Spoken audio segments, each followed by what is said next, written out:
నమస్కారం గురువుగారు. శ్రీ విష్ణు రూపాయ నమ శివాయ శ్రీమాత్రే నమ. గురువుగారు, గత కొన్ని సంవత్సరాలుగా చూసుకుంటే సనాతన ధర్మం అలాగే దైవం పట్ల ప్రధానంగా భక్తి పెరిగిందా తరిగిందా అంటే మీకేమనిపించింది? మీరు గమనించిన దాన్ని బట్టి. నాకైతే పెరిగిందని అనిపించిందమ్మా. ఎందుకని? ఎందుకంటే ఇప్పుడు నేను ఈ ఛానల్ అవి ప్రారంభించి 7 సంవత్సరాలు అవుతాం. దానికి ముందు చాగంటి వారు, సామవేదం వారందరూ బ్రహ్మాండంగా చెప్తూ ఉన్నారు ఇప్పటికీను. అది మన అదృష్టం ఏమిటంటే సోషల్ మీడియా, యూట్యూబ్. దానివల్ల గతంలో ఇప్పుడు మల్లాది వారు, శ్రీభాష్యం అప్పలాచార్య స్వామి అలాంటి మహనీయులు ఉండేవారు. కానీ వారి ప్రవచనం వినాలి అంటే మా చిన్నప్పుడు మా నాన్నగారు వారు ఎప్పుడైనా మా ఊరికి వస్తే కనుక వెంకటేశ్వర స్వామి గురికి శ్రీభాష్యం అప్పలాచార్య స్వామి వచ్చేవారు. ఆయన రామాయణం చెప్పేవారు. అప్పుడు రే పదండ్రా అని చెప్పి తీసుకువెళ్ళేవారు. ఆ కాలంలో ఆ ప్రవచనానికి వెళ్ళి ఏదో నోట్స్ రాసుకోవడం, వినడం. ఆ తర్వాత వినాలంటే టేప్ రికార్డ్ క్యాసెట్లు అవి కూడా దొరికేవి కాదు సరిగ్గా. ఆ తర్వాత సీడీలు వచ్చాయి. ఇప్పుడు ఏమిటంటే యూట్యూబ్లో ఇలా టచ్ చేస్తే ప్రవచనాలు హాయిగా వినొచ్చు. దానివల్ల ఏమిటంటే ఈ ప్రవచనాలు, ఈ సనాతన ధర్మం అనేవి జనబాహుళ్యంలోకి చొచ్చుకుని వెళ్ళిపోతున్నాయి. గతంలో మల్లాది వారి ప్రవచనాలు వినాలంటే చాలా కష్టం. ఇప్పుడు ఏ చాగంటి వారో, సామవేదం వారో వినాలంటే చాలా తేలిక, దొరికేస్తాయి. వారివే ఇప్పుడు పాపం కొన్ని పాతవి రికార్డ్ చేసినవి వాటిని రిస్టోర్ చేసి ఇప్పటికీ మల్లాది వారి, శ్రీభాష్యం అప్పలాచార్య స్వామి పెడుతున్నారు.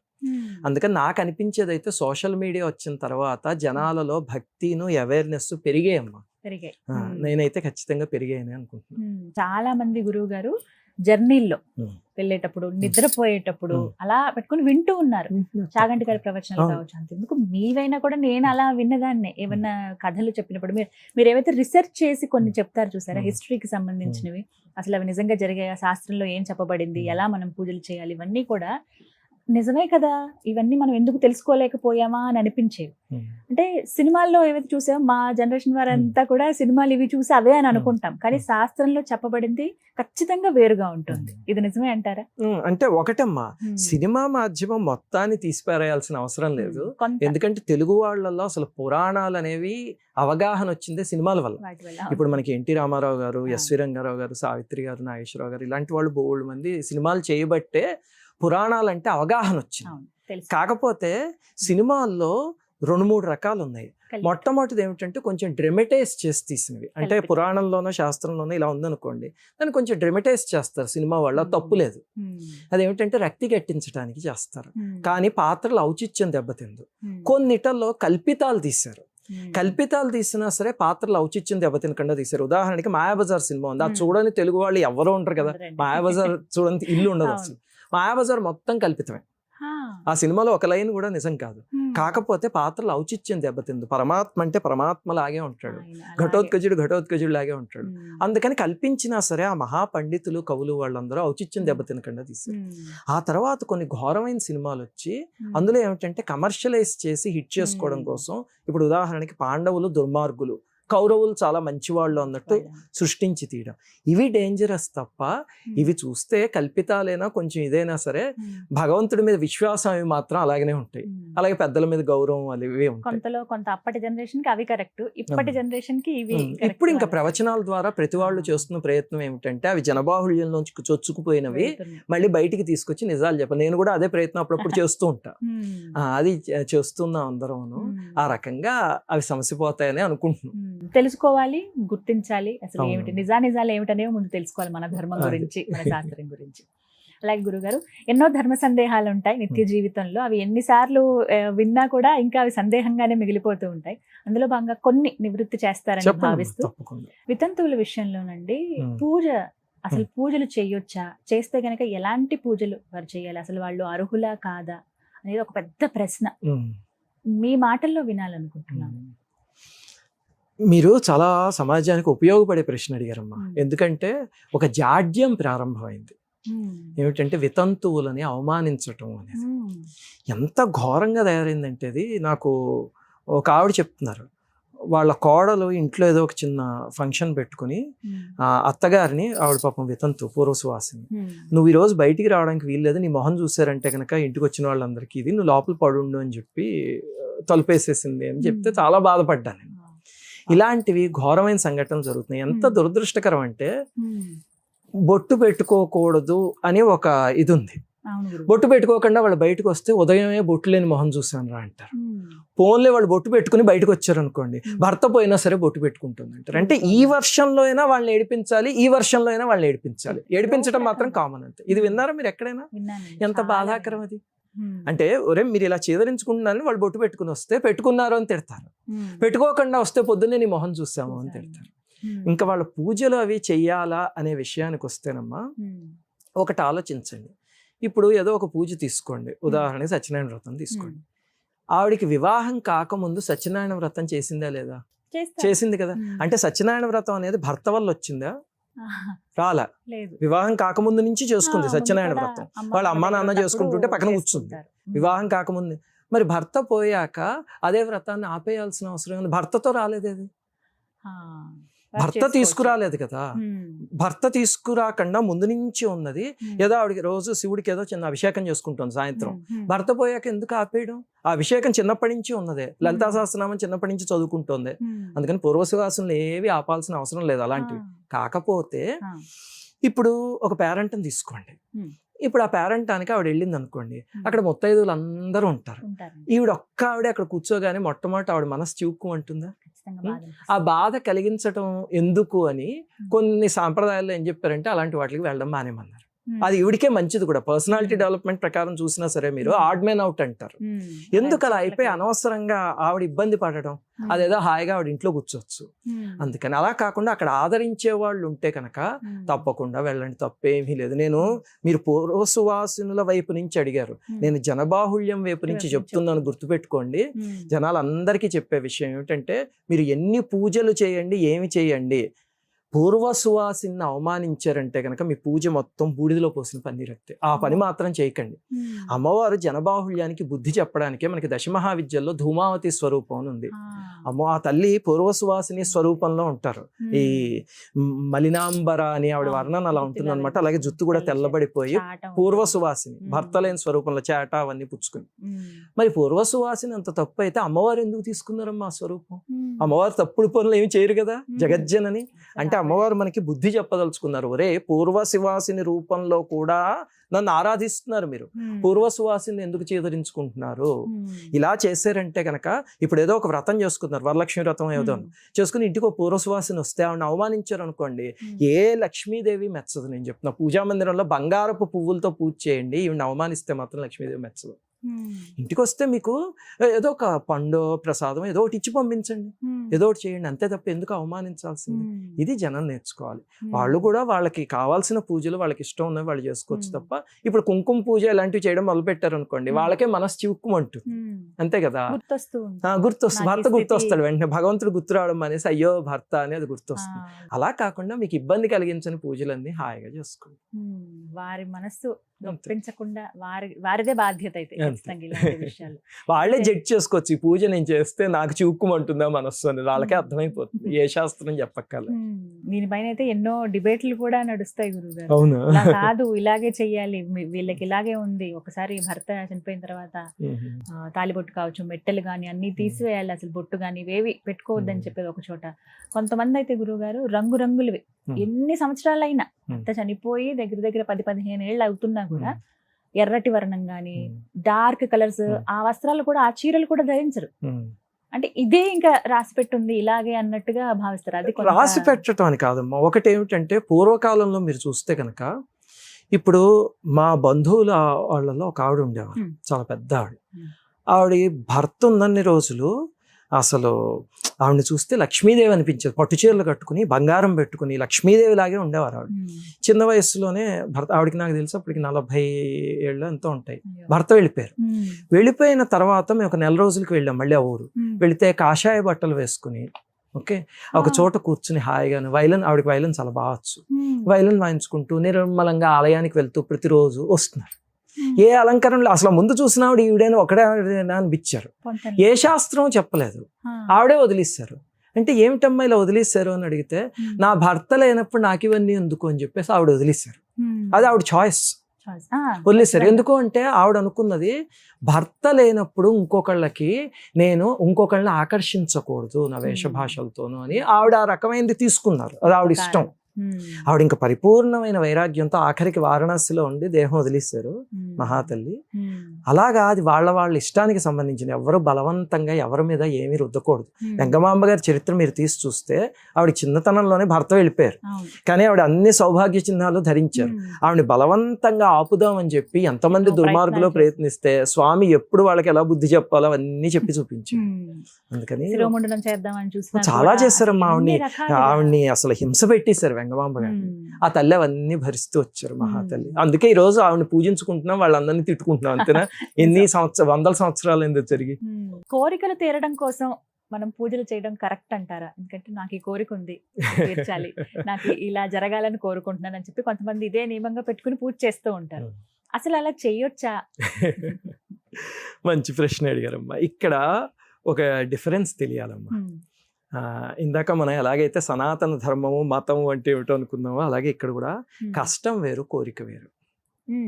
ముందు ఆ రెండింటికి మధ్య చాలా సెటిల్ డిఫరెన్స్ ఉంది. అందరూ ఏం చేస్తారంటే ఇవి తీసుకొచ్చి ఒకే మూటలో కట్టేస్తారు, కష్టాలు కోరికలు. కష్టం వేరు కోరిక వేరు. కష్టం అనేది నెసెసిటీ, కోరిక అనేది లగ్జరీ. ఇప్పుడు మనకి జీవితంలో ప్రతిరోజు అన్నం తినడం అనేది నెసెసిటీ. ఓకే, బెంజిలో తిరగడం అనేది లగ్జరీ. ఆటోలో వెళ్ళొచ్చు, ఆటోలో వెళ్ళడం నెసెసిటీ, ఎందుకంటే 20 కిలోమీటర్లు నేను నడవలేను అని ఆటోలో వెళ్ళొచ్చు. బెంజిలో తిరిగితే లగ్జరీ అది. అలాగే కష్టాలు అనేవి అన్ని నెసెసిటీస్, కోరికలు అనేవి లగ్జరీస్. మీకు అర్థమయ్యే భాషలో చెప్తా. ఇప్పుడు ఒక మనిషి ఉన్నాడు, ఆ మనిషికి ఏదో అనారోగ్యం వచ్చింది. వచ్చి పాపం ఎన్ని హాస్పిటల్స్ తిరిగాడు, లక్షల రూపాయలు ఖర్చు పెట్టాడు. అయినా సరే అతని ఆరోగ్యం మాత్రం దొరకలే అతనికి. అది కష్టం. దాన్ని భగవద్ ఆరాధన చేసి తీర్చుకోవచ్చు. ఎందుకంటే మనకి శాస్త్రంలో పూర్వజన్మ కృతం పాపం వ్యాధి రూపేణ పీడ్యతే అని ఉంది. అందుకని పూర్వజన్మలో కరడగట్టిన ప్రారంధం ఉంటే కనుక అది వ్యాధి రూపంలో వస్తుంది అని ఉందన్నమాట. అందుకని అది పూజ చేసి తీర్చుకోవడానికి మనకి సనాతన ధర్మంలో ఎన్ని ప్రక్రియలు ఉన్నాయో దానికి రామాయణంలో కొన్ని ఉన్నాయి. అలాగనే ఈ చంద్రశేఖరాష్టకం లాంటివి చేయొచ్చు. అలాంటివి బోల్డ్ ఉన్నాయి రోగాలను తగ్గించుకోవడానికి. అవన్నీ మనం చెయ్యాలనే మహర్షులు ఇచ్చారు. అందుకని అవి ఏమీ తప్పులేదు. ఇవి కష్టాలు. అలాగనే ఎంత వయస్సు వచ్చినా సరే వివాహం కాలేదనుకోండి, కొంతమంది ఉంటారు పాపం ఎంత ప్రయత్నించినా వివాహం కాదు, అది కష్టమే కదా. ఏ స్త్రీకైనా ఏ పురుషుడికైనా సరే జీవిత భాగస్వామి కావాలి అని ఉంటుంది. తల్లిదండ్రులు వెరిపోయే లోపు జీవిత భాగస్వామి ఉండాలి, లేకపోతే అది కష్టమే. ఆ కష్టాన్ని భగవంతుని ఆశ్రయించి తీర్చుకోవచ్చు. ఇప్పుడు ఈ పెళ్లి కాకపోతే హాస్పిటల్కి వెళ్తే పెళ్లి అవ్వదు, అది ఎవరి కాళ్ళు పట్టుకోవాలి, భగవంతుడి కాళ్ళు పట్టుకోవాలి, అంతే కదా. అలాగే కష్టం వస్తే తప్పకుండా తీర్చుకోవచ్చు. దీని పురాణ పురుషులు కూడా చేశారమ్మా. ఉదాహరణకి రామాయణంలో దశరథ మహారాజుకు పిల్లలు లేరు. దశరథ మహారాజు అంటే పురాణ పురుషుడు. ఆయన ఆ పిల్లలు లేకపోతే ఆయన ఏం చేశాడు? పుత్రకామేష్టి యాగం చేశాడు. అంటే అక్కడే మీకు ఎగ్జాంపుల్ తెలుస్తుంది కదా, ఏదైనా కష్టం వస్తే కనుక దాన్ని భగవద్ ఆరాధనతోనో శాస్త్రంలో చెప్పిన వాటితోనో తీర్చుకోవచ్చు. అలాగనే పార్వతీదేవికి సంతానం కావాలి అంటే నారాయణుడిని పూజించి గణపతిని సృష్టించింది అని మనకి వినాయక చవితి కథలో వస్తుంది. అలాగే శ్రీకృష్ణ పరమాత్మకి జాంబవతీ దేవితో సంతానం కావాలి అని పరమేశ్వరుణ్ణి పూజించి ఆ పుట్టిన పిల్లవాడికి పరమేశ్వరుడు అనుగ్రహంతో పుడితే సాంబా అని పేరు పెట్టాడు. శివుడి పేరు సాంబుడి కథ ఉంది కదా మనకి, ఆ సాంబా అనే పేరు అక్కడి నుంచి వచ్చింది. మరి శ్రీకృష్ణ పరమాత్మ అంతోటి దేవుడు ఎందుకు చేశాడు అది అంటే ఆయన చూపించాడు మనకి ఎలా నడవాలి అని. అలాగనే భాగవతంలో ఇంకో సంఘటన వస్తుంది. ఇప్పుడు నేను చెప్పిన కృష్ణ పరమాత్మది అయితే దేవి భాగవతంలో ఉంది. మొత్తం శ్రీకృష్ణుడు దీక్ష ఎలా తీసుకున్నాడో అవన్నీ కూడా రాశారు అక్కడ పరమేశ్వరుణ్ణి పూజించడానికి. అంటే కష్టాలు వస్తే ఏమి చేయాలో వాళ్ళు మనకి చేసి చూపించారు. వాళ్ళకి అవసరం లేదు, ఎందుకంటే రుక్మిణీదేవి అంటే సాక్షాత్ లక్ష్మీదేవి, కృష్ణుడు అంటే సాక్షాత్ విష్ణువు, అలాగే పార్వతీదేవి అంటే సాక్షాత్ జగజ్జనని. అయినా వాళ్ళు ఎందుకు చేశారు అంటే మా జీవితంలో కూడా ఇలాంటివి చేస్తున్నాం అంటే మీరు కూడా చేసుకోండి హాయిగాను. ఎవరి కాళ్ళు పట్టుకుంటాం? ఇంకా రోడ్డు మీద వెళ్ళేవాడి కాళ్ళు, ఎదురింటి వాళ్ళు పక్కింటి వాళ్ళను పట్టుకుంటే పరమేశ్వరుడి కాళ్ళు, నారాయణ కాళ్ళు పట్టుకోవాలి. అవే పూజలన్నీ, అవే కష్టాలు తీసుకోవడానికి చేసే ప్రక్రియలు. ఇంకా కోరికలు అంటారా, ఇప్పుడు ఆ డిఫరెన్స్ ఏమిటో చెప్తా. మా అబ్బాయి ఏదో బీటెక్ ఇక్కడ చేస్తాడు, ఎలాగైనా ఎంఎస్ అమెరికాలో చేయాలి, వాడికి వీసా రావాలి, ఎంతకీ రావట్లేదని వీసా కోసం ఏడ్చేస్తూ నాకు మెయిల్స్ చేసేవాళ్ళు ఎంతమంది ఉన్నారు. అసలు నాకు మెయిల్స్ ఎక్కలే. మీరు చిలుకూరు గుడికి వెళ్తే ఆ గుడి చుట్టూ తిరిగే వాళ్ళందరూ వీసా క్యాండిడేట్లే. అది లగ్జరీ అమ్మా. ఏ అమెరికాలో చదువుకోకపోతే ఇండియాలో ఇన్స్టిట్యూట్స్ లేవా, ఐఐటీలు లేవా? ఐఏఎస్సీని కొట్టగలిగేది ఏముంటుంది? బెంగళూరులో ఐఏఎస్సీ అని ఉంది, వివేకానంద స్వామిని టాటా వాళ్ళు ప్రారంభించారు వాళ్ళు కలిసి. ఐఏఎస్సీని కొట్టగలిగే ఇన్స్టిట్యూట్ లేదు. అక్కడ ఎంటెక్ చేయలేరా? అమెరికాకి వెళ్ళిపోవాలి ఎంఎస్కి. దానికి వీసా కోసం తల్లిదండ్రులు పిల్లలు కూడా బాబాయ్ మా జీవితాలు ఇంకా నాశనం అయిపోయా, వీసా రాలేదు అంటే ఏడ్ చేయాలా? అక్కడ ఇంకా ఆలోచించాలి. అది లగ్జరీ. అవి కోరికలు, ఇవి కష్టాలు. ఇప్పుడు మీకు ఆ రెండింటికి డిఫరెన్స్ అర్థమైంది కదా. కష్టాలు తీర్చుకోవడానికి మన వాటిల్లో ప్రక్రియలు ఉన్నాయి, అవన్నీ హాయిగా చేసుకోవచ్చు. కాకపోతే మీరు ఇందాక ఒక మాట అన్నారు, అది మంచి మాట. ఏమిటంటే ఇంక కష్టాలతోనే భగవంతుడి వెనకాల వెళ్తారా అని గుర్తుపెట్టుకోండి అమ్మా. ఇప్పుడు మీ పిల్లలు ఉంటారు కదా, వాళ్ళని చిన్నప్పుడు ఎల్కేజీ పావు కేజీలో ఎందులో చేరుస్తాం కదా. చేర్చినప్పుడు ఫస్ట్ రోజు మీరు స్కూల్కి పంపించడానికి వాళ్ళకి ఏమి ఇస్తారు చెప్పండి? చాక్లెట్ ఇస్తారా? 100%. ఏ తల్లైనా తండ్రైనా చాక్లెట్ ఏదో ఒకటి ఇచ్చి స్కూల్కి పంపిస్తారు. రెండో రోజు ఇస్తారు, మూడో రోజు ఇస్తారు, వారం రోజులు ఇస్తారు. వారం అయ్యాక వాడికి స్కూల్ అలవాటు అవుతుంది. ఆ తర్వాత మీరు ఇప్పుడు మీ పిల్లలు ఏ 10th ఏదో చదువుతున్నారు అనుకోండి, ఈ 10 ఏళ్ల నుంచి రోజు చాక్లెట్లు ఇచ్చి పంపిస్తున్నారు స్కూల్కి? లేదు. అంటే వాళ్ళకి స్కూల్కి అలవాటు అయ్యేదాకా చేస్తారు. అలాగనే భగవంతుడి దగ్గరికి ఎప్పుడు స్వామి భగవద్గీతలో చెప్తాడు, చతుర్విధ భజంతే మాం జనా సుకృతినోర్జున ఆర్తో జిజ్ఞాసురర్థార్థి జ్ఞానీచ భరతర్షభ అని. నా దగ్గరికి వచ్చే జనాలందరూ 4 కేటగిరీలే వస్తారు. ఆర్తులు అంటే ఈ కష్టాలు ఇవన్నీ ఉన్నవాళ్ళు, జిజ్ఞాసులు, అర్ధార్థులు, జ్ఞానులు. నా దగ్గరికి వచ్చే కేటగిరీస్ ఏమిటి అనేది ఆయనే చెప్పిస్తాడు. ఆర్తులు కూడా వస్తారు ఆయన దగ్గరికి. అలా వచ్చిన తర్వాత ఇప్పుడు మీ పిల్లలు 10 రోజుల పాటు మీరు చాక్లెట్ ఇచ్చాక 11వ రోజు చాక్లెట్ ఇవ్వకపోయినా స్కూల్కి వెళ్ళడం మొదలు పెట్టారు. వాళ్ళకి స్కూల్ అలవాటైంది. అలాగే భగవంతుడి దగ్గరికి కూడా మనం చేర్చడానికి కష్టము, దానికి పూజ అనేది ఒక చిన్న తాయిలం అంతే. ఇప్పుడు మా ఛానల్కి వచ్చిన వాళ్ళు లక్షల మంది మొట్టమొదట కష్టాలు ఉన్నాయని పూజలు ప్రారంభించారు. ఇప్పుడు మీరు వాళ్ళ ఇంటికి వెళ్ళి చూడండి, ఏ పండగైనా ఆనందంగా చేసేసుకుంటూ ఉంటారు. ఎందుకు చేస్తున్నారు ఈ పండగ? కోరిక ఏమిటి అంటే కోరిక ఏమీ లేదు, హాయిగా పూజ చేసుకుంటున్నారు, భగవంతుడికి దగ్గర అయ్యారు. అలాగమ్మా. అందుకని మొట్టమొదటి ఎవడైనా భగవంతుడి దగ్గరికి అలాగే వెళ్తాడు తప్ప నేను మోక్షం కోసం వెళ్తున్నాను, నేను జ్ఞానం కోసం వెళ్తున్నాను అంటే ఏ రమణ మహర్షిలో ఉంటారు. మనలాంటి వాళ్ళు అలా మాట్లాడుతున్నాం అంటే అది అబద్ధం అని అర్థం. ఎవరైనా కోరిక కోసమే వెళ్తారు. వెళ్ళాక భగవంతుడికి ఆకర్షింపబడి ఇంకా హాయిగా నిండు మనసుతో పూజ చేసుకుంటారు. అందులో ఏం తప్పు లేదు. అంతే, ట్రాన్స్ఫర్మేషన్. చిన్నపిల్లాడు స్కూల్ ఎగ్జాంపుల్ అంతే. అలాగే గురుగారు, అంటే పూజలు చేసినంత మాత్రాన మనం చేసిన పాపాలన్నీ నశించేస్తాయా అని అడుగుతూ ఉంటారు కొంతమంది. వాటికి సమాధానం? మంచి ప్రశ్న. మీరు చాలా ప్రాక్టికల్ క్వశ్చన్స్ అడుగుతున్నారు. ఇలాంటి ఛానల్లో కూడా అడుగుతూ ఉంటారు. మాకు తీరిక కుదరక చెప్పాం. సరే, ఇప్పుడు చెప్తా. ఒకటి ఆలోచించండి అమ్మా. మనకి పాపకర్మ ఉంటుంది, పుణ్యకర్మ ఉంటుంది. కర్మ అంటే 2 ఉంటాయి. మళ్ళీ సామాన్యంగా కర్మ అనేది అందరూ దుష్కర్మకే ఉపయోగిస్తారు, కానీ పుణ్యకర్మ ఉంటుంది, పాపకర్మ ఉంటుంది. ఈ కొండలో ఇది అకౌంట్స్ అనుకోండి, ఇది ఒక అకౌంట్, బ్యాంక్ అకౌంట్, ఇది ఇంకొక బ్యాంకుల అకౌంట్. ఈ అకౌంట్లు ఎంత ఉన్నాయన్న దాన్ని బట్టి మన జీవితంలో సుఖంగా ఉన్నామా కష్టాల్లో ఉన్నామా అనేది తెలుస్తుంది. ఈ పాపపు కర్మ కొండంత ఉందనుకోండి, ఈ పుణ్యం ఇంతే ఉందనుకోండి, అప్పుడు మన లైఫ్ అంతా కష్టాలే ఉంటాయి. అవి అనుభవిస్తూనే ఉంటాం. ప్రతిరోజు ఎంత అనుభవించినా తరగదు. ఈ కొండ పెద్దది ఉందనుకోండి, సుఖాలు అనుభవిస్తూ ఉంటాం. అంతే, అది వెరీ సింపుల్. మనం మంచి పని చేస్తే ఈ కొండ పెరుగుతుంది, పాడు పనులు చేస్తే ఈ కొండ పెరుగుతుంది, అంతే. అయితే ఇప్పుడు మీరు అడిగిన ప్రశ్న, పూజలతోనూ వాటితోనూ దీన్ని కరిగించుకోవచ్చా అని, అది 2 మార్గాలు ఉన్నాయి. మొట్టమొదటిది ఏమిటంటే, ఇప్పుడు మీరు కాదు, ఎవరో ఒక అతను ఉన్నాడు, ఒక కార్మికుడు, పాపం ఉద్యోగం లేను. అతను 1,00,000 రూపాయలు అప్పు చేస్తాడు అనుకుందాం. అతనికి 1,00,000 తీర్చడం ఎంత కష్టం, చాలా కష్టం. దాంతో ప్రతి నెల పాపం అతను ఏదో రిక్షా తొక్కుని ఏదో చేస్తున్నాడు. చేస్తుంటే ప్రతి నెల అతనికి వచ్చే సంపాదన కొన్ని వేలు ఎందో ఉంటుంది. ఈ 1,00,000 రూపాయలు అప్పు తీర్చాలి అంటే వచ్చినట్టే పోతూ ఉంటుంది, ఇంకా తిండి కూడా గడవదు, అంతేనా? ఇప్పుడు అతనికి 100 కోట్లు సంపద దొరికింది అనుకోండి.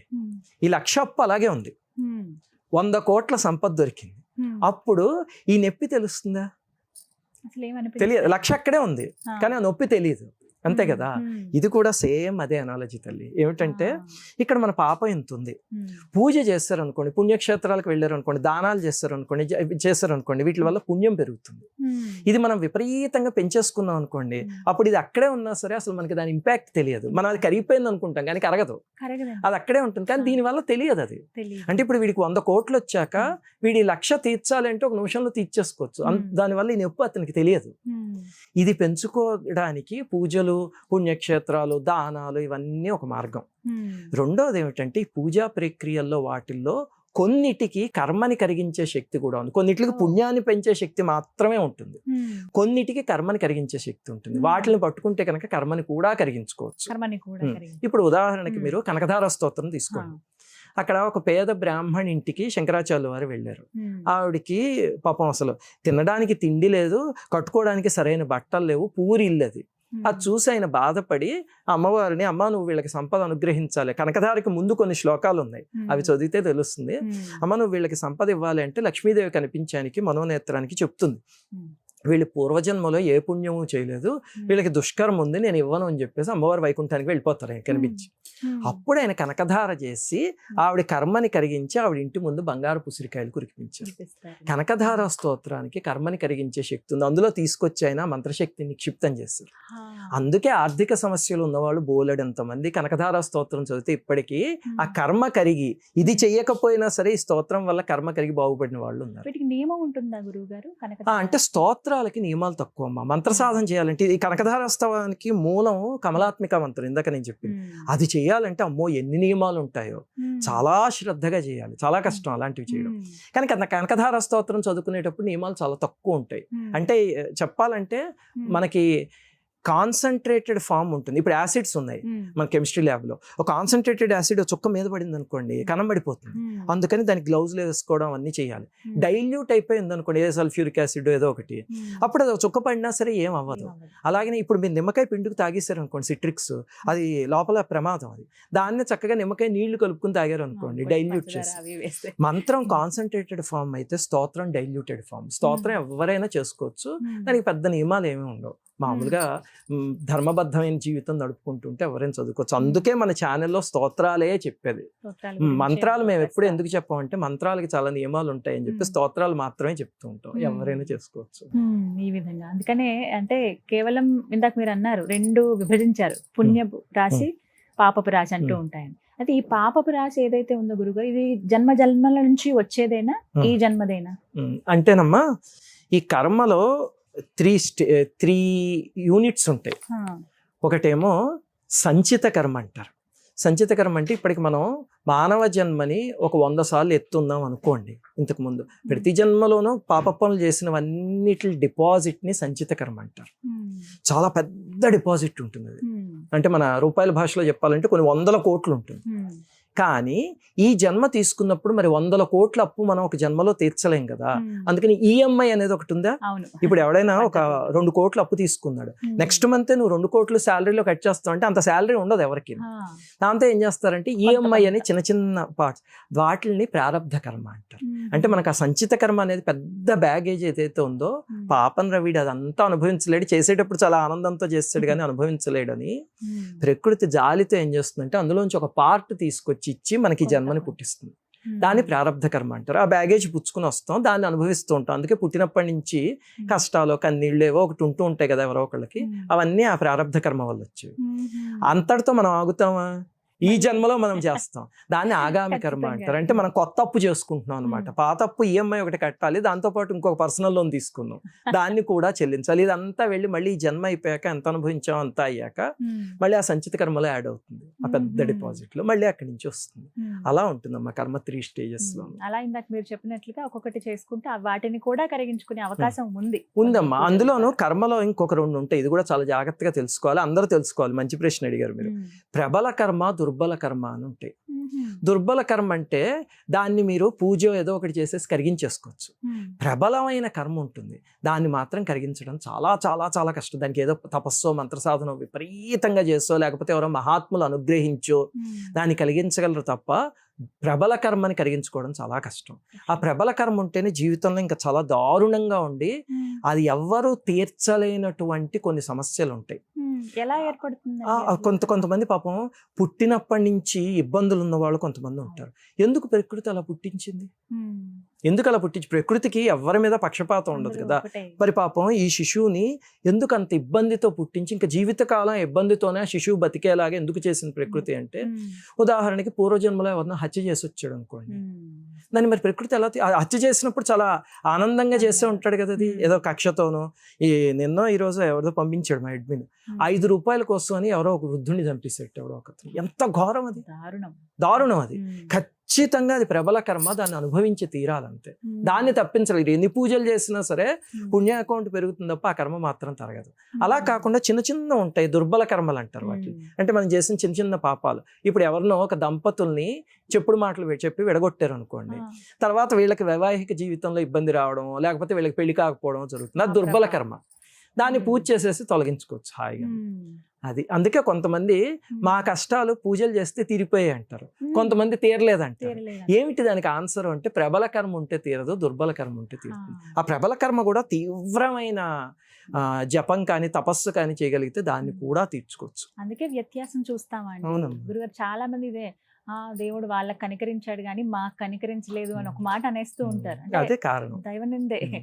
ఇప్పుడు మీకు బ్యాంకులో 10 లక్షల అప్పు ఉంది అనేది తెలుస్తుంది, దాన్ని ఈ నెల తీరుస్తామా ఎన్ని నెలల్లో తీరుస్తామా అని తెలుస్తుంది. దురదృష్టవశాత్తు కర్మ ఏమిటంటే ఎంత డిపాజిట్ ఉంది అనేది మనబోటి వాళ్ళకి తెలియదు, మహాత్ములు అయితే చూసి చెప్పగలరు దివ్య దృష్టితో.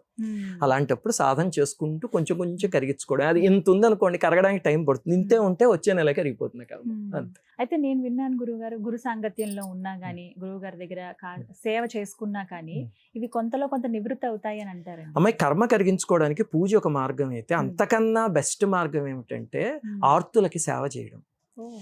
ఏదో ఒక రూపంలో సేవ చేయండి ఆర్తులకి, చేస్తే కనుక ఖచ్చితంగా కర్మ తీరుతుంది. మీకు ఒక ఉదాహరణ చెప్తా. అది ఒక మహాత్ముడి దగ్గర జరిగిన సంఘటన. ఏమిటంటే ఒక ఆయనకి విపరీతమైన ఉబ్బసం,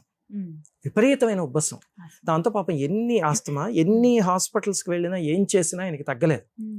తగ్గకపోయేసరికి అంటే ఇంకొక ముఖ్యమైన విషయం ఏంటంటే, నేను చెప్పాను కదా అని ఆ ఆస్తమా ఉన్న వాళ్ళందరూ దీనికి రిలేట్ చేసేసుకోకండి, ఇది ఒక సంఘటన మాత్రమే, అంతేగాని దీన్ని జనరలైజ్ చేయడం ఎక్స్ట్రాపులేట్ చేయడం చేయకూడదు. ఒకళ్ళ జీవితంలో జరిగిన సంఘటన, ఎందుకంటే ఈ మధ్యకాలంలో ఏ చెప్పినా సరే దాని నుంచి అపార్థాలు తీస్తున్నారు, అందుకని ముందే చెప్తున్నాను. అయితే ఏమైందంటే ఒక మహాత్ముడి దగ్గరికి వెళ్ళాడు. వెళితే ఆయన ఏదో సాధన చేసుకో తగ్గుతుంది అంటే ఇంకా ఆయన్ని వేధించడం మొదలు పెడితే అప్పుడు ఆయన చెప్పాడు, పూర్వజన్మలో నువ్వు ఒకళ్ళకి ఊపిరి ఆడకుండా తలకొకటి చుట్టేసి చంపేశావు, అందుకే నీకు ఇది ఇచ్చింది. అప్పుడు ఇతనికి అర్థమైంది ఏమిటంటే, కొన్నేళ్ల క్రితం నాడీ గ్రంథానికి వెళ్ళాట, వెళితే వాళ్ళు కూడా అదే చెప్పారు అని ఇప్పుడు గుర్తొచ్చింది మహాత్ముడు చెప్పాక. అప్పుడు ఏం చేయాలి అని అడిగితే ఆయన ఈ రకమైన సమస్యలు ఉన్న హాస్పిటల్స్ తీర్చే ఉంటాయి కదా, అక్కడికి వెళ్ళి వాళ్ళకి సేవ చేయని చెప్పారు. అతను తీవ్రంగా సేవ చేయడం మొదలు పెట్టేసరికి, అతను చాలా సంపన్నుడే, పాపం ఇబ్బందితో రాత్రి అయితే నిద్ర పట్టేది కాదు, సేవ చేయడం మొదలు పెట్టేసరికి తగ్గడం మొదలు పెట్టింది. అది చూసారు కదా, ఇప్పుడు కర్మ అనేది అలా పనిచేస్తుంది. అలా చెప్పే వాళ్ళు కూడా అలాంటి మహాత్ములు, పూర్వజన్మ జ్ఞానం ఉన్న వాళ్ళు, అలాంటి వాళ్ళు ఉంటే అప్పుడు తెలుస్తుంది. వాళ్ళు కూడా సామాన్యంగా జన్మాంతర జ్ఞానం ఎప్పుడు చెప్పరు.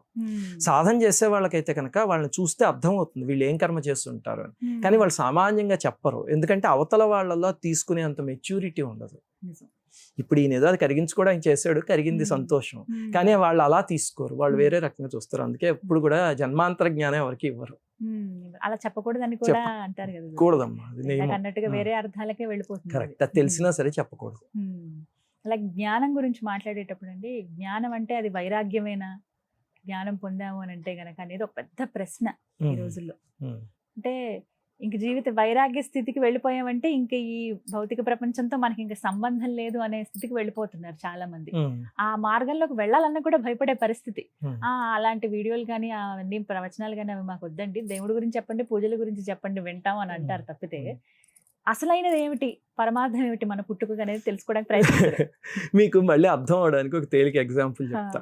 ఇప్పుడు ఒక కుర్రాడు ఉన్నాడు, అతనికి లవ్ ఫెయిల్యూర్ అయింది అనుకున్నాం, ఈ కాలంలో సామాన్యం కదా. ఒక గదిలోకి వెళ్ళి తలుపేసేసుకుని నాకు ఇంక ప్రపంచంతో సంబంధం లేదు, నాకు ఎవడో వద్దు, నేను ఎవరితోనూ మాట్లాడను అని గడుపుతున్నాడు. రమణ మహర్షి లాంటి జ్ఞాని దేనికి అంటకుండా ఎవరితో సంబంధం లేకుండా ఆయన బతుకుతున్నారు. ఇద్దరిది ఒకటే కేసా? కాదు. ఇతనిది విరక్తి, ఆయనది వైరాగ్యం. ఆ రెండు, విరక్తికి వైరాగ్యానికి చాలా సెటిల్ డిఫరెన్స్. ఇతనిది విరక్తి, మళ్ళీ రేపు పొద్దున్న అతనికి కావాల్సింది వస్తే మళ్ళీ ఫుల్ స్పీడ్తో వెళ్ళిపోతాడు. ఏంది వైరాగ్యం. వైరాగ్యం వచ్చిన వాళ్ళు భగవద్గీతలో పద్మపత్రం ఇవాంభస అంటారు. అంటే తామరాకు చూడండి ఎప్పుడు నీళ్లలోనే ఉంటుంది, కానీ ఒక బొట్టు కూడా మీరు ఇలా పైకి తీసి ఒక దులిపితే క్లీన్ అయిపోతుంది, అంతే, ఒక ఇంత తడి కూడా ఉండదు, కానీ ఎప్పుడు ఉండేది నీళ్లలోనే. రమణ మహర్షి లాంటి మహనీయులు, జ్ఞానులు అలా ఉంటారు. అది వైరాగ్యం, అది జ్ఞానం వల్ల వస్తుంది. అదొక ప్రీరిక్విజిట్ కూడా. మెల్లిగా జ్ఞానం వైరాగ్యం అనేవి ఇలా ఒకదానితో ఒకటి పెనవేసుకుని ఉన్నవి. అది రెండోది విరక్తి. ఈ విరక్తి పుట్టించే ప్రక్రియలు కొన్ని ఉన్నాయి, అలాంటి వాటికి వెళ్తే జీవితం అంటే విరక్తి వస్తూ ఉంటుంది. ఈ మధ్య కొన్ని మార్గాల్లో అయితే మీరు పెళ్లి చేసుకోకూడదు, మీరు అలా ఉండిపోవాలి, అవన్నీ ఏమిటంటే బలవంతంగా వాళ్ళని తీసుకురావడం. రమణ మహర్షి వివాహం చేసుకోలే, ఎందుకంటే ఆయన బ్రహ్మజ్ఞాని, ఆయనకి అవసరం లేదు చేసుకోలే. మామూలు ఒక బ్రహ్మచారికి వివాహం అవసరం ఈ సృష్టిని ముందుకు నడపడానికి. వాడిని ఒక సాధనా మార్గంలోకి ఎందుకులోకి తీసుకువెళ్ళి నీకు అందరూ సోదరీమణులు అవుతారు, నువ్వు ఎవరిని వివాహం చేసుకోకూడదు అని చెప్పారు అనుకోండి, అప్పుడు వాడిని గోతిలోకి దింపుతున్నారు అని అర్థం. అది తప్పు. మనకు అర్థం అవుతుంది అసలు శాస్త్రంలో ఏం చెప్పారో. ఇప్పుడు రాముడో పాండవులో ఏది పాటించారో కృష్ణ పరమాత్మ, అది మనం పాటించవలసిన మార్గం. అది మనందరికీ ఉదాహరణ కింద ఉండడానికి రాములు వారు లాంటి వాళ్ళు చూపించారు. అది జ్ఞానులతో మాత్రం మనం కంపేర్ చేసుకోకూడదు. అందుకే ఒక చోట ఒక అంటారు, యూ షుడ్ నాట్ ఇమిటేట్ అజ్ఞాని, యూ కెనాట్ ఇమిటేట్ జ్ఞాని అని. నిజమండి, అదైతే చాలా అంటే ఇప్పుడు వచ్చిన ఆలోచన వైరాగ్యం అని అనగానే ఇదే ఆలోచన వస్తుంది. అది విరక్తమ్మ, వైరాగ్యం అది ఖచ్చితంగా విరక్తే అవుతుంది. ఎందుకంటే మళ్ళీ బౌన్స్ బ్యాక్ అవుతారు. అంతే అవుతారు. ఈ విరక్తి వచ్చిన వాళ్ళు అంటే ఒక బంతిని ఇలా వెనక్కి లాగుతున్నారు అని అర్థం. ఏదో ఒకనాడు వదులుతారు, అంతకన్నా డబుల్ స్పీడ్తో అది అటుపక్కకి వెళ్ళిపోతుంది. అది జ్ఞానం వచ్చిన వాళ్ళు, వైరాగ్యం వచ్చిన వాళ్ళు అయితే వాళ్ళ జీవితం. మీరు రమణ మహర్షి పుస్తకాలు చదవండి, నిజమైన జ్ఞానం నిజమైన వైరాగ్యం అంటే ఏమిటో అర్థం అవుతుంది.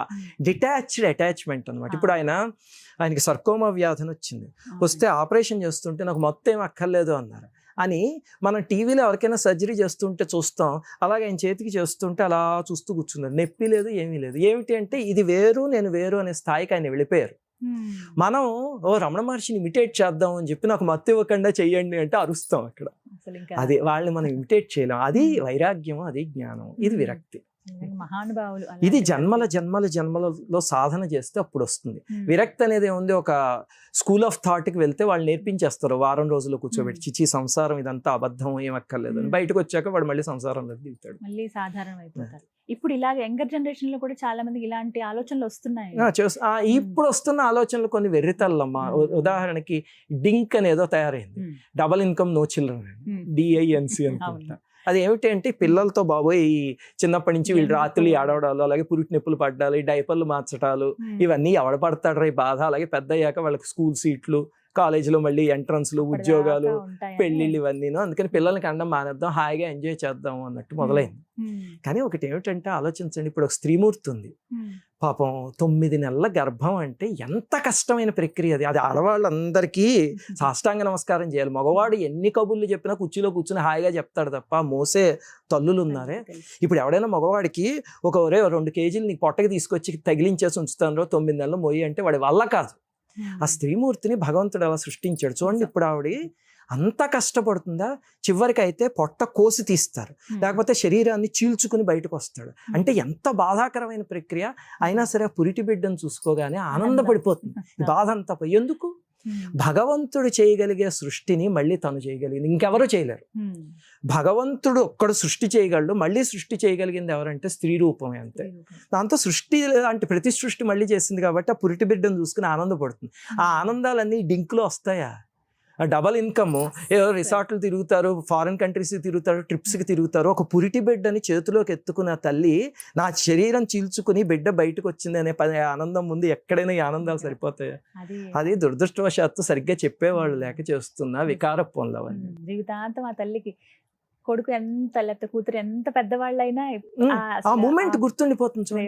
ఆ శరీరం చీల్చుకుని సృష్టి చేస్తుందంటే ఇంకెంత మహత్తరమైన జన్మది స్త్రీ జన్మ. కానీ ఇప్పటి జనరేషన్ ఇలా అయిపోయింది చాలా వరకు. అది ఊరికేనమ్మా, వెర్రితల్లు వేస్తున్నాయి అంతే. ఈ సినిమాలు అవన్నీ చూసి చెప్పేవాళ్ళు లేక తల్లిదండ్రులు కూడా చిన్నప్పటి నుంచి బాబాయ్ భగవద్గీత చదువుతున్నాడు, మా వాడికి వైరాగ్యం వచ్చేస్తుంది, మా భగవద్గీత. వైరాగ్యం రావడం అంత తేలిక కాదు, ఒక రమణ మహర్షి రావడం అంత తేలిక కాదు. అది భగవద్గీత, మహాభారతం, లేకపోతే ఈ ప్రవచనాలు ఇలాంటివన్నీ చిన్నప్పటి నుంచి చెప్తుంటే అలాంటి వికారపు బుద్ధులు రావు, సరైన మార్గంలో వెళ్తారు. ఆ తల్లిదండ్రులు చేయాలి. వాళ్ళు ఎక్కడ వైరాగ్యం వచ్చేస్తుందని నాకు కొంతమంది తల్లిదండ్రులు తెలుసు.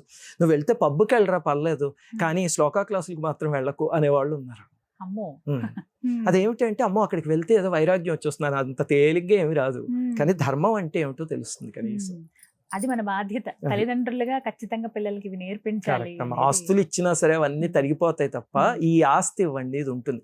చూడండి, ఇందాక మీకు నేను చెప్తున్నా, మా నాన్నగారు చిన్నప్పుడు 4వ తరగతి నుంచి అప్పటి నుంచో బలవంతంగా లలితా సహస్రనామం పూజ చేయించేవారు. చేయిస్తే నేను ఏం చేసేవాడిని, అక్కడ పూజలో కూర్చుని బాబోయ్ ఈయన బలవంతంగా ఇంత చేయించేస్తున్నారు, అప్పుడు 25 నిమిషాలు ఎంతో పట్టేది అనుకునేవాడిని. ఈ రోజు ఆయన నాకు ఇచ్చిన ఆస్తి ఎన్ని కోట్ల విలువైందో ఇప్పుడు తెలుస్తుంది. మామూలు ఆస్తులు ఇస్తే అది ఉండదు. ఈ రోజు నేను అమ్మవారి ముందు కూర్చుని ఆరాధించుకుంటూ నాకు ఏదొచ్చినా, కష్టం వచ్చినా సంతోషం వచ్చినా అమ్మా అని అమ్మ దగ్గరికి వెళ్ళిపోతాను. వెళ్ళిపోతే అప్పుడు ఓహో ఈ అమ్మవారి చేయి పట్టుకోమని అందించింది మా నాన్నగారు అని అప్పుడు అనిపిస్తూ ఉంటుంది. అదే తల్లిదండ్రులు ఇవ్వాల్సిన ఆస్తి అంతే.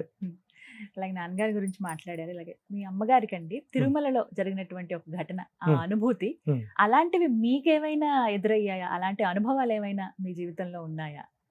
అంటేనమ్మా మా అమ్మగారికి వెంకటేశ్వర స్వామి అంటే ప్రాణం. నాకు అమ్మవారు అంటే ఎలా ఇష్టం, ఆవిడకి వెంకటేశ్వర స్వామి అంటే అలా ఇష్టం. చిన్నప్పటి నుంచి ఏదున్నా వాళ్ళ ఇంట్లో ఇంత పెద్ద వెంకటేశ్వర స్వామి మూర్తి లాంటిది ఉండేట, పాదాలు ఇలా ఉండేవిట.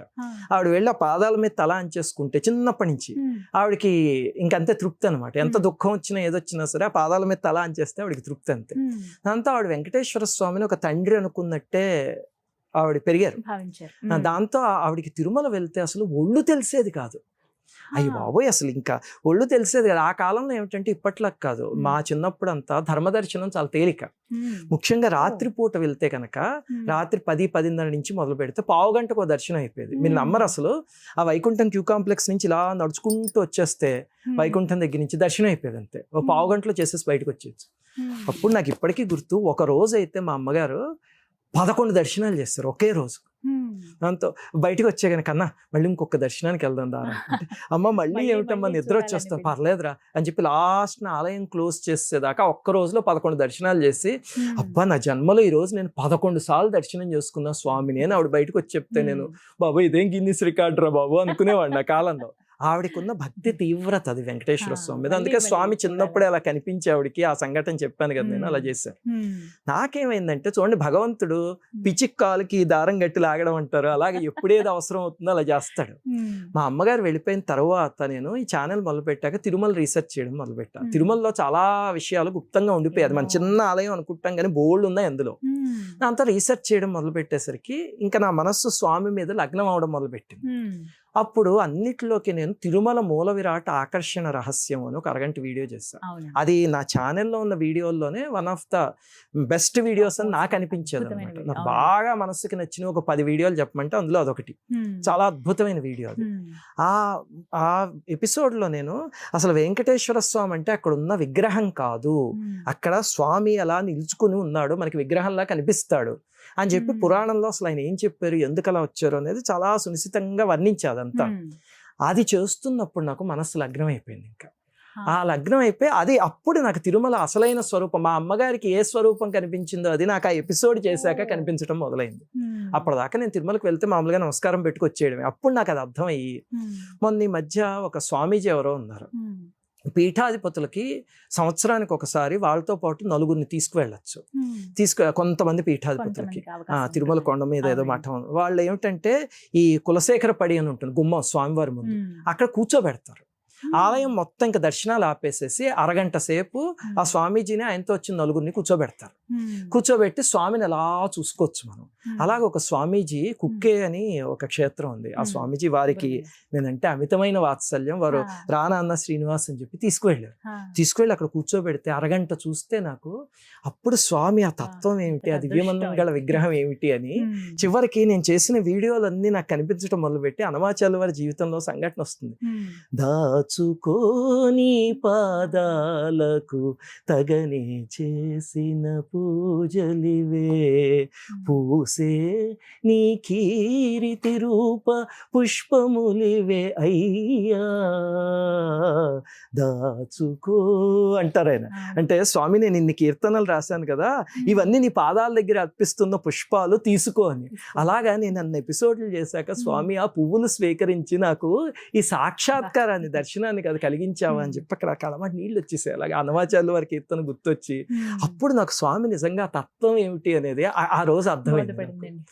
అది మా అమ్మగారికి జరిగినట్టు మహత్త అంటే కాదు, కానీ నా జీవితంలో స్వామి చేసిన మహత్త వెంకటేశ్వర స్వామి ట్రాన్స్ఫార్మేషన్. మా అమ్మగారి భక్తి ఏమిటో నాకు అప్పుడు తెలిసింది. అలాగా భగవంతుడు జరిగిన సంఘటనలు వేరే వేరే ఉన్న రామాయణం వాటి వల్ల ఈ తిరుమలకి సంబంధించింది అయితే ఇది నేను మర్చిపోలేని సంఘటన.